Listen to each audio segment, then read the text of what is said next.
Well, good morning, everybody, and welcome to episode 32 now.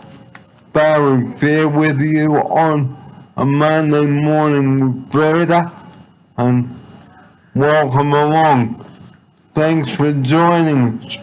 Well, today we're going to talk about how important it is to be on time for appointments, but before we get on to that, okay, a recap of Friday night, where it was absolutely sensational, okay, and it was really good.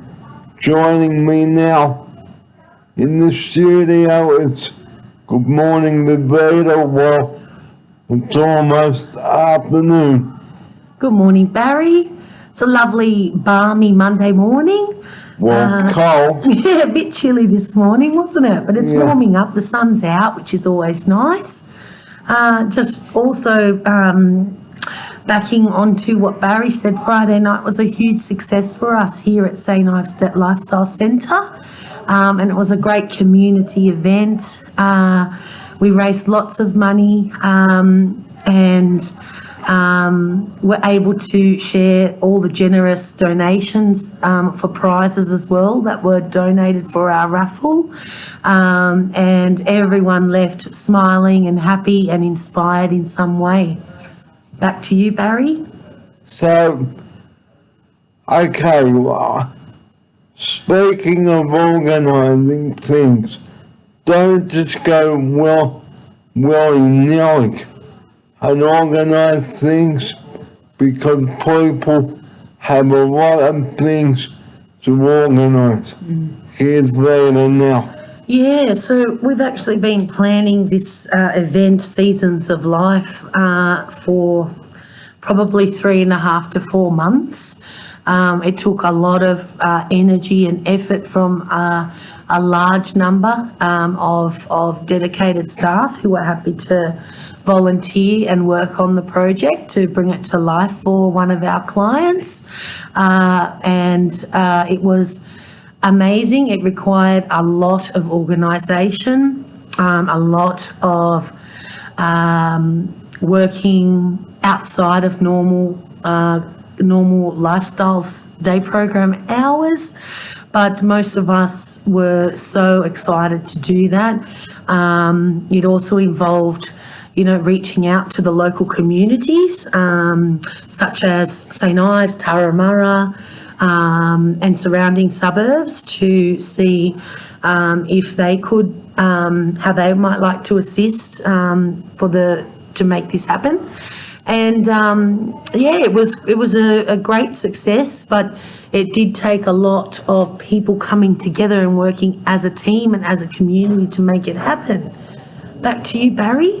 So, it's all well and good to organise things, but remember, if you're going to organise things, guys, okay, be courteous of how you organise it and when you are going to organise it, where you're going to organise it, that sort of thing, and write out invites as well. Don't just say, oh, this is coming up on Friday night or Saturday day or Sunday, because people have a lot to do during the day and during the evening, and organise a day, someone to mind the kids if you can't bring them. Here's Veda now.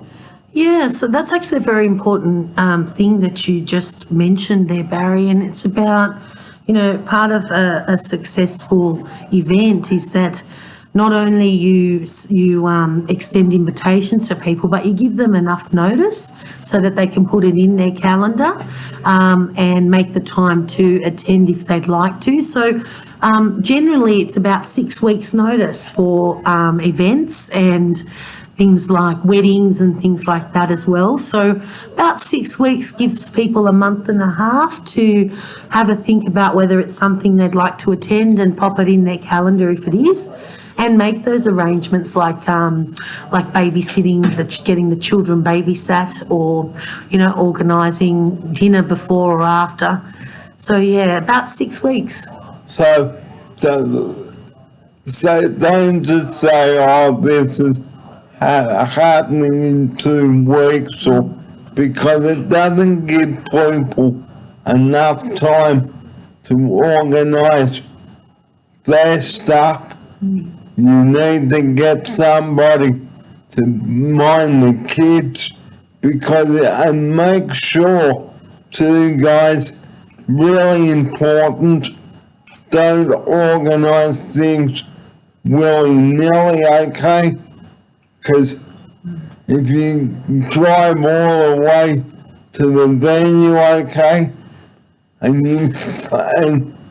there's nothing on the door to say when it's on, okay, then you've wasted like $30 or $40 worth of petrol, okay, because you really have to think about the people that have to travel afar to get to this event, okay, and also confirm with the people that you have invited to this event, okay, get them to RSV through to you.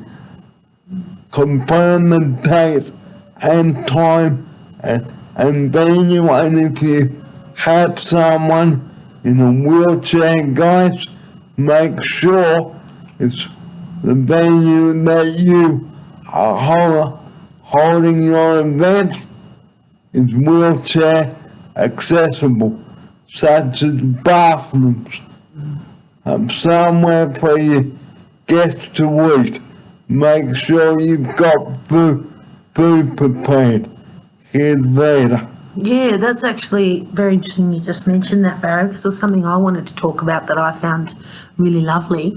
This was the first event that we've held here where we've offered alterations to food, like based on IDSI levels for clients that have trouble with solid food and require other levels of food, say soft and bite-sized or puree. And we actually had a station for drinks and food for the night where everyone could still enjoy the food, and it was just made to the right IDSI level, the right consistency for the clients or the visitors. So that was really wonderful. It was very successful. And the place here, the reason why we chose to have it here as well, the gallery opening, was because it is a very wheelchair and disability friendly place. Everything is on the ground floor, easily accessible toilets, lots of space, even the vans that come from the homes to transport you here, transport clients here, was all very easy. The car park was very accessible for everyone, and it takes the worry out of and the stress out of the planning to come to an event. You know, a lot of people choose not to go places because it's just too much stress trying to work out where to park, how to get there, if it's accessible, so it was really good that this was nice and easy and simple and everyone could just have a good time because of it. What do you think, Barry? It was good, and speaking on accessible venues, okay, we've got another event coming up on Saturday, which brings me on nicely to being responsible for organising. Again, don't just say, oh, this is happening this weekend, because what if someone is sick or something and they've had something happen to them? kids are better now. Yeah, look, that's true, Barry. So this weekend we actually have our very first St Ives Markets happening right here at the centre in the front car park, and we're transforming that into a market. We're going to be selling lots of our beautiful clients' artworks and candles and products from our garden, lovely plants that we've grown here at the centre, and the clients have worked really hard on growing and nurturing, and there'll be food and coffee and all sorts of wonderful things. And one of the considerations for that too was that we held it in a place that was accessible for everyone and was inclusive in that way, you know. So it's really good that we're making that dream come true as well, because lots of clients have said how much they would have enjoyed to come to a market, but it's often difficult to get to because the floor is uneven. That was a big one. And so here it's just like a car park. It's all cemented, nice and flat. And also to be a part of the community, the wider community in the area. So we're looking forward to that, and it should be a lovely day. So if you're free on Saturday the 1st of July from 9 a.m. till 2 p.m, we're going to be having the market. So we're going to come back after lunch and continue. So stay with us.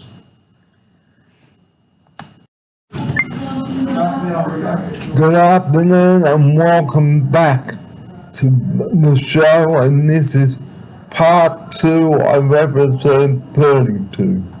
Today we've been talking about organising things properly and how to organise things and how not to organise things.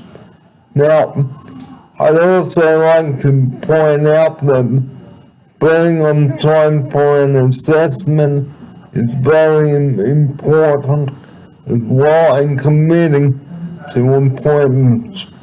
But we're not talking about that today. We're talking about getting things organized properly. And another thing I'd like to talk about today is getting ready for a performance and making sure that you practice well and truly. And joining me now is Veta. Good afternoon and welcome back to episode 32. Thanks, Barry. It's always lovely to be on here on a Monday with you. I think the topic today is a big one for us here at St Ives at the moment, at the Lifestyle Centre, because as we were saying earlier, we're involved in a lot of activities and projects, and as Barry was alluding to, we actually do have a very important advocacy performance coming up in the Ku-ring-gai Council local area. And that's actually being held at Brigidine College in their college hall on the 15th of July at 5 p.m, I believe. And there's a lot of organising that has been done already, and also a lot of rehearsing. A lot of hours have gone into things like memorising our lines, memorising our positions on the stage, working together as a team, as a cohesive unit. We also spent a lot of time writing the new parts of the play, which were the advocacy parts for the council, and some action ideas and items that the council themselves might look at to improve the local area for clients who participate and come to the day programs here and live in the local area. So, one of those things that we have been, that we have a section of the play and the performance that talks about accessible footpaths, And that's a very big thing for the local area, because it'd be nice that everyone's able to go for a little stroll in the beautiful surrounds of St Ives. And at the moment, there are lots of footpaths that are inaccessible or not accessible enough for wheelchairs. That's right, yeah. And what else, Barry? What are some of the other topics that we're going to be covering in the play? Accessible bathrooms and accessible stadiums for our clients to go and see a football match. And also we're looking at the restaurants, including IDSI level options, which we spoke about in the first part. So they may be able to look at their menus and consider clients with specific food requirements and needs in their menus, and that can be reflected in their menu and their options available. And another thing we were talking about, weren't we, Barry, was about the buses. Yeah. And speaking of transport, which we will cover in a moment. Okay. Another thing we did touch on is getting to and from the venue. So, okay. I need to rant on him for a moment.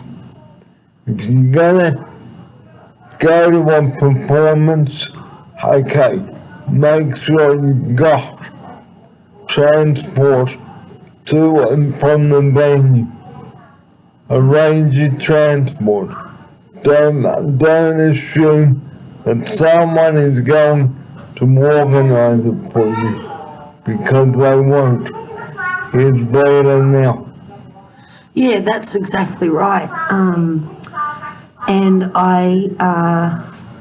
Barry, can you pause it? Yep, sure. Sorry, I lost. Welcome back. As I was saying, or as we were saying, being responsible for organizing your transport to and from the venue. Okay, because as me as a performer in the play, I must have transport to and from the venue, as St Ives are not covering the job of getting me there. So don't assume that anyone else is going to organize your transport, and make sure that you have somebody with you, as St Ives will not cover that. So it's very important.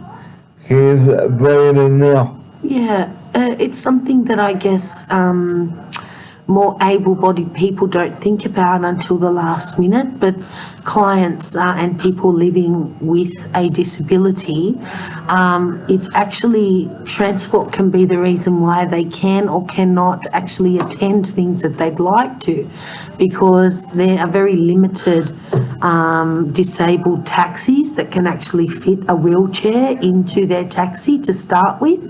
And secondly, it's very expensive, even with some subsidy from the government, and not everyone can afford to use taxis and the taxi services to go to events, especially if they're far away from where they live.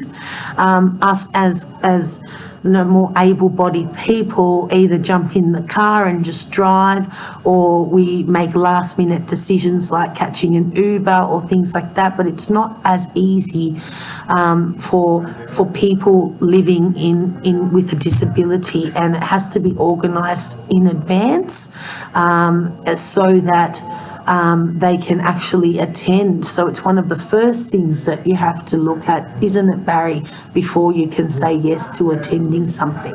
Okay, because look at the budget as well And if you are catching a taxi, guys, ask the driver how much it is and get him to stop the meter at the end of the journey. Yeah, there's lots of little tips and things like that I'm sure you, Barry, over the years have learnt. And I guess, do you have some drivers that you prefer as well, if you want to talk about that a bit, because that's quite interesting? Well, some drivers, they start the meter before the passengers get in the cab, and it's already up to $5 or $6 before we go. So, if you are a disabled passenger in a wheelchair and you are verbal, guys, please ask the driver nicely to stop the meter at the end of the journey and ask him how much it is. If you've got a docket, you will pay half, even with your car. Okay. And ask for a receipt as well. Here's later. Yeah, so that was actually one of the reasons why we decided to add that to our play, and it's because transport is so difficult for people living with a disability, especially people in a wheelchair, and we thought it was very important that the local community started to consider these things, including buses and going on trains and catching public transport other than taxis. It can be very difficult even just for the space, especially on a bus. Like, it's very tricky for a wheelchair to get in to a bus, and then in the very narrow aisle, some wheelchairs just won't fit and others only just scrape through. So it would be great to get the conversation rolling towards, even creating buses that do have another 10 centimetres in the aisle, so that clients people that are living, in a wheelchair can have more ease when they're wanting to explore and live their lives. Another thing as well, guys, just getting back onto organising things properly, moving up and getting there, and from getting there, getting home. Okay, it is really important to organise things properly. As I was saying in the first part of the show today, write an invite of the date, tell them the day and time, what's happening, when it is, the date, the time when the event will start and finish, and going back over accessibility to choose a venue that's not too far and wheelchair friendly, and also go to the place to have an assessment. Go find out what is accessible and how many wheelchairs can actually fit. Find out how big the bathroom is. Here's later. Yeah, so we actually did a bit of research, and most places, whether they be venues that are for sporting events or for theatre shows or plays and things like that, most venues do have a select few number of seats available for people in wheelchairs. However, it's very limited, and also the people living people in wheelchairs don't get to choose where they want to sit to experience a show or a game, whereas, people that are more able-bodied do get to choose their seating arrangement. So that's something that we feel needs to change and at least be explored and looked at. And also, in terms of the bathrooms, what Barry was saying, many places actually the bathroom is not as disability friendly as you would think. Yes, it's a little bit larger, but it's still sometimes not even large enough to be able to move a chair 360 degrees around. And also there's no change table or hoist, which is a very important thing that we're going to advocate for in our performance, because we feel that, it would be great if there was at least one bathroom with an adult change table and a hoist, so our clients could go out to the shops or be out and about in our community and know that they can, if need be, use the full bathroom facilities without feeling that we have to rush home or cut an activity short because they need to have the proper bathroom set up, which we only have here at the centre. So another thing, guys, okay, do some homework, okay? Go along the footpaths in your local area. Take a notebook, a notepad and pencil, okay? Maybe if you've got a one-on-one support person, okay? Do some homework, okay? Find out which parts are accessible and which parts are not. And that includes the traffic lights, okay? Because you may find, guys, that wherever you go, okay, some curbs where the lights are, where you go to cross, okay, they're too steep, and the person may go over Turkey, okay, and work out the height of the button so the person in the wheelchair can actually access it themselves. Here's my offside. Yes, that's right. Thanks, Barry. Yeah, that's something that, as an able-bodied person, you wouldn't really consider.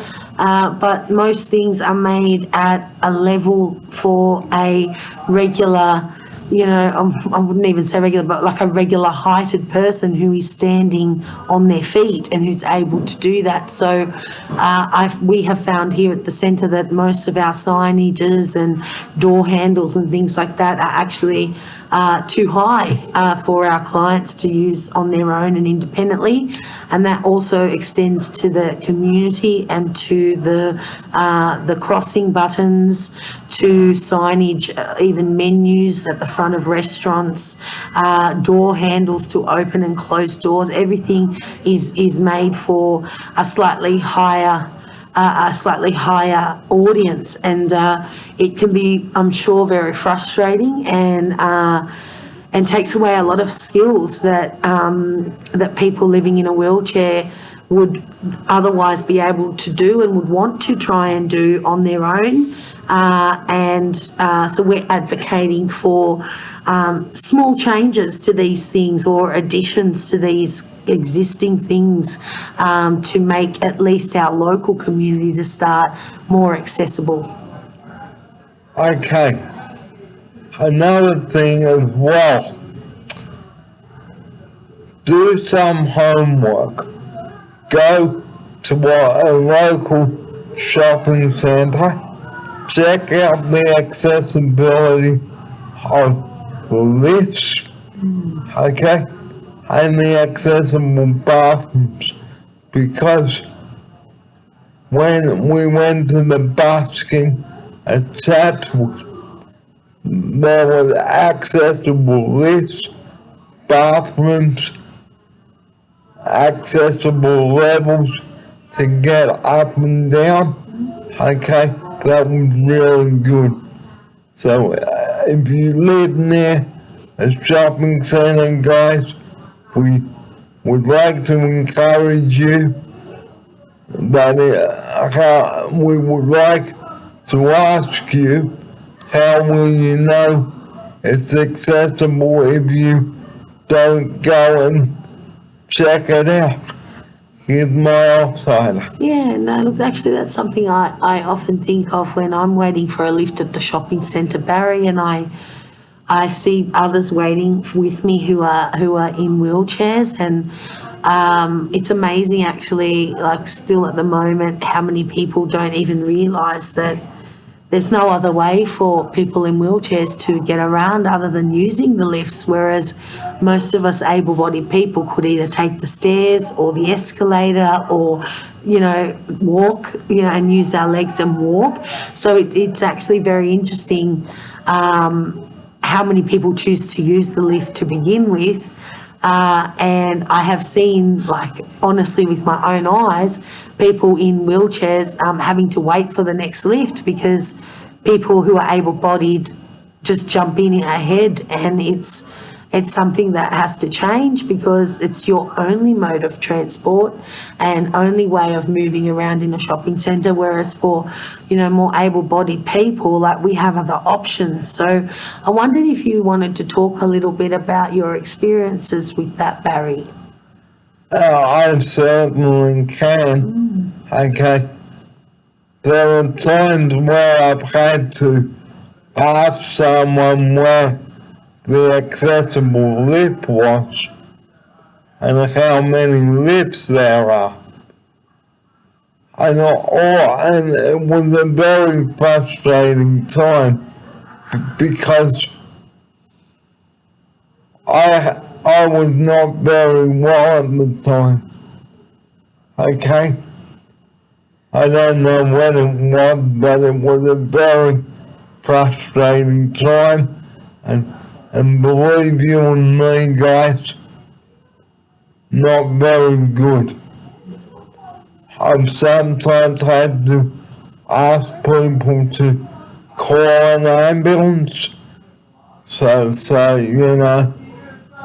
it wasn't a very good thing. So, which brings us on nicely to handling your medical issues whilst you are out.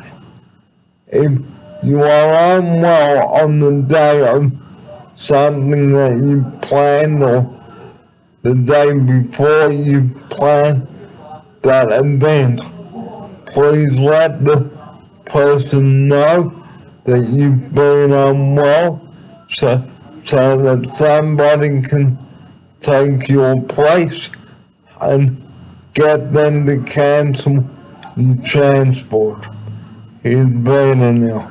Yeah, look, I mean, things can't be helped sometimes, especially when it comes to medical health and medical things and health. Like sometimes, you could be fine the night before and then through the night you wake up with, some sort of illness, some pains or something, and it means you can't make it to whatever's been organised for the next day. And that's, I think, where a little bit of grace should be given to everyone, because we just never know when we're going to wake up a bit unwell and under the weather.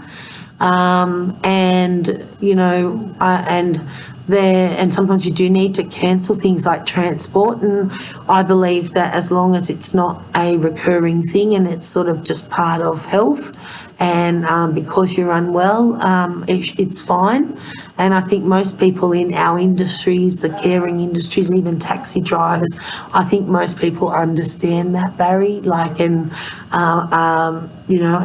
won't hold anyone accountable too much for having to cancel things at the last minute. It's just how it goes sometimes. Because when we did the first busking, and chaps, I was all ready to go, and then I was unwell and I had to go home. So like Rita said, sometimes out of our control, we can't help it, but like we say, if you're unwell, you might be fine the night before and then you wake up in the middle of the night not feeling well, okay? Like you may have a bit of a tummy problem or things like that. So, you know, things happen. And another thing, don't criticize someone because they're being unwell. But we will move off that and just give you a recap of what I've just spoken about. Being responsible for organizing things, making sure you organize it properly and let people know what you're doing. You may have to ring up and ask permission to use some another premises. Don't just turn up and set up because it's not the way to do it. Here's Vader now. Yeah, that's right. Like, I think what Barry's alluding to here is that there's a process for things. And if you want to have success in organising and, you know, and partaking in larger type events and things of that nature, you need to be prepared and you need to, you know, involve lots of people, as many people as you can, and also, you know, recruit volunteers and, you know, really hope that the people that come forward and put their hand up to participate and be part of the event actually have the right intentions and motives behind everything and are doing it for the love of people, the love of what they do, the love of life, and of making beautiful changes and advocacy, you know, for people with disabilities. We've still got a long way to go, but I honestly am so excited for it because I can see some wonderful things already happening here in our little slice of heaven here at St. Ives Lifestyles, and I know that we're making a ripple, we're making an impact now, and it's creating interest and responsibility from even our local council and beyond. And you've got to start somewhere, and here we are. And also, if you are serving alcohol at your event, guys, responsible serving of alcohol, okay? I nearly forgot to mention this, okay? Enjoy a few, but not too many, okay? And what you've got to remember, guys, organizing events is very, very important. Make sure that you confirm with the people that you are organizing the event with, okay? That it is still on, and if the times need to be changed, let them know as well, or the change of venue. Here's Vader now. Yeah, look, there's always going to be things that change a little bit, depending on how the day or night and the event rolls. But it's sort of thinking about those things that may need to be changed before and ahead of time, and coming up with workable solutions if things do need to be changed. Being able to troubleshoot, you know, unsuspecting things that might pop up ahead of time, and having options. And, you know, on the whole, you know, the only people that will really know of those little changes that we had to make or that had to happen are the people that are part of the organising team anyway. So people coming to the event to enjoy it wouldn't even know. So yeah, it's wonderful. In terms of alcohol, I think you're spot on there, Barry. Like, especially when you're going to enjoy an event, whether it be a gallery opening or a performance. Yes, it's nice to have a glass or two of something, but, you know, also remember that there's many other people around you, and it's important to think about how their experience of the event will be altered if you become intoxicated and to a bigger degree, you know.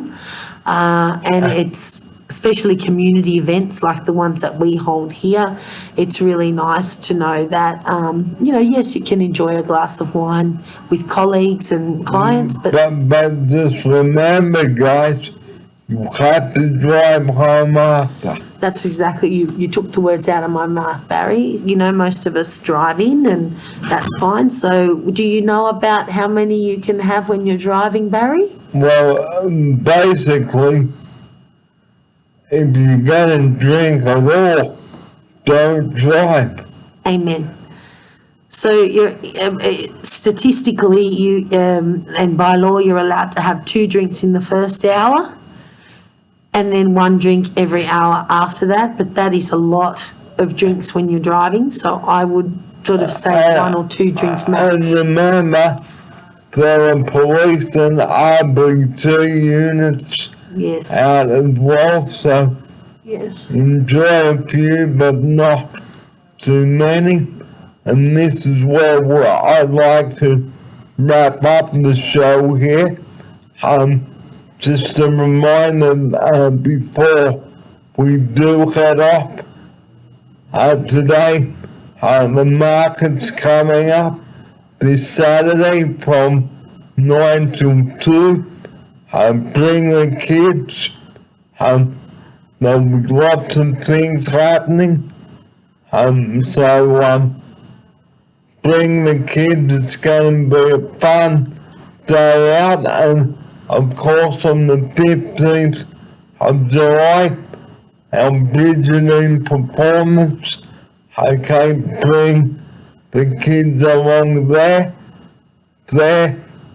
It's going to be a fun night out. 5 o'clock the play will start. We'll be there from 3. So if you'd like to come and meet us, we'd be more than happy for you to meet us. And that is the end of episode 32. And the number I'd like to close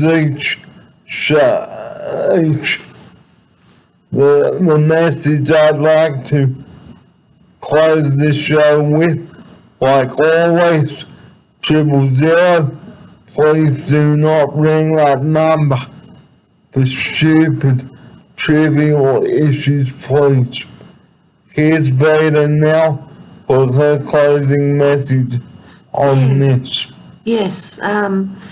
As always, we say that, you know, 000 is reserved for emergencies only, and not to also use it as a funny prank or something not a serious nature, because it can take away from people who actually do need it. Like me. Like you in the past, that's exactly right.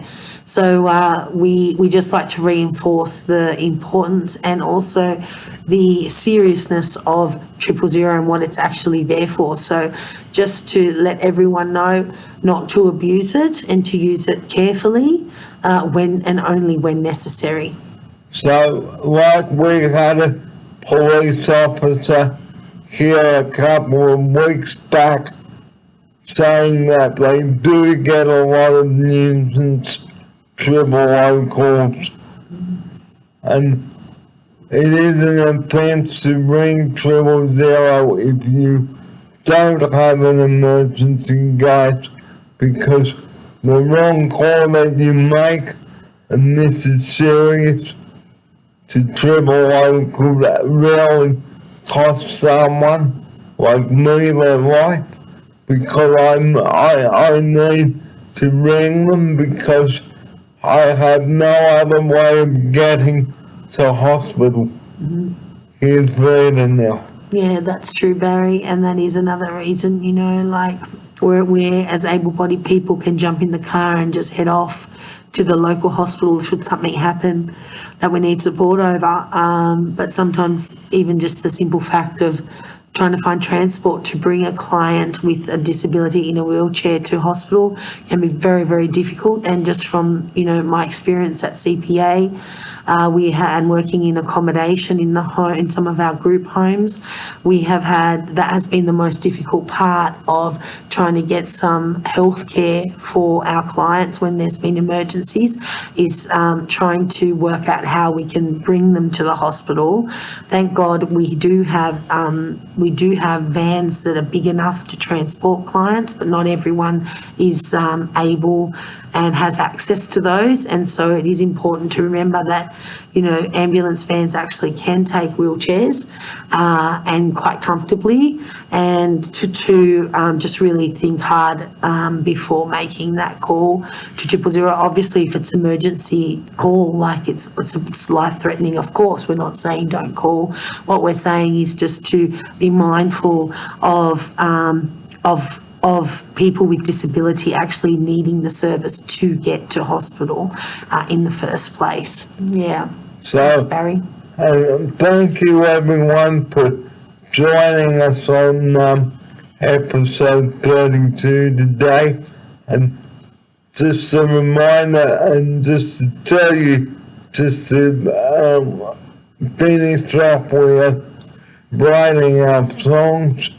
The album is coming along and we're working on it, so we will tell you about that on the next program, but that's all we've got time for today. Thanks for your company today, and we look forward to your company on episode 33 coming up in a couple of days. But for now, this has been Barry Fair and Rita wishing you a very good afternoon. Thank you for joining us. Bye for now.